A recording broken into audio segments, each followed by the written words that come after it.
इथे आपण मिल्क पावडरपासून गुलाबजाम बनवणार आहोत.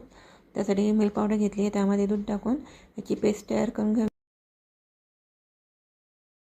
आता ही पेस्ट शिजवून घेऊया आणि आता घट्ट गोळा होईपर्यंत आपण शिजवणार आहोत आणि मधून सारखं हलवायचं, खाली बुडायला लागू शकतं. इथे मिल्क पावडरपासून आपण खवा तयार केला आहे. आता तो थंड होऊन देऊया.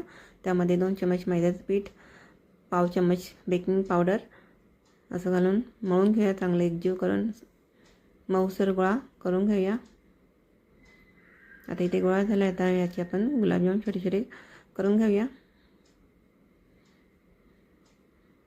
इथे तेल गरम झाले, यामध्ये आपण एक गुलाबजाम तळून घेऊया. गुलाबजामचा चांगला कलर येण्यासाठी सारखे हलवत राहायचे. आता इथे गुलाबजामला छान कलर आला आहे. आता इथे झालेत हे गुलाबजाम, आता काढून घेऊया आपण याला. आता इथे आपण पाक बनवतो. 1 वाटी साखर, 1 वाटी पाणी.